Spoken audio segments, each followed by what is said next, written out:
জাবের রাদিয়াল্লাহু তাআলা আনহু বর্ণনা করেছেন, সামিআতু রাসূলুল্লাহ সাল্লাল্লাহু আলাইহি ওয়াসাল্লাম ক্বাবলা মাউতিহি বিসালাসাতি আইয়াম, রাসূলুল্লাহ সাল্লাল্লাহু আলাইহি ওয়াসাল্লাম ইন্তেকালের 3 দিন পূর্বে আমি এই হাদিসটি শুনেছি। কি বলেছেন? লা ইয়ামুতান্না আহাদুকুম, তোমাদের কেউ যেন মারা না যায়, ইল্লা ওয়া হুয়া ইউহসিনু যান্না বিল্লাহি আযজা ওয়া জাল, মহান আল্লাহ সম্পর্কে তার যেন সব সময় সুধারণা থাকে, সুধারণা নিয়েই যেন মারা যায়।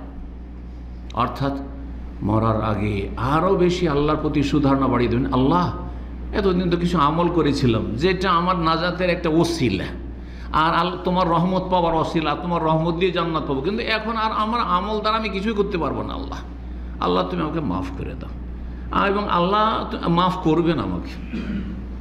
এই নয় যে আল্লাহ আমার কি হবে, এত পাপী তাপী আমি, আল্লাহ আমি মনে হয় জাহান্নামে চলে যাব, আমার মনে হয় কবরের আযাব হয়ে যাবে, আমি মনে হয় ধ্বংস হয়ে গেলাম, সর্বনাশ হয়ে গেলাম। না, মোটেই বলবেন না এইসব কথা। যখন মরণ ঘনিয়ে আসবে তখন আশা এবং সুধারণাকে বলিষ্ঠ করবেন। সংক্ষেপে কথাটি শুনে রাখবেন।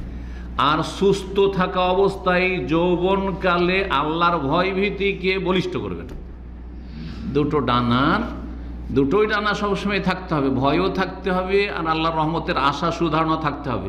কিন্তু দুটো ডানার একটি ডানা এক সময় মজবুত যেন থাকে, আর একটি ডানা আর এক সময় মজবুত থাকে।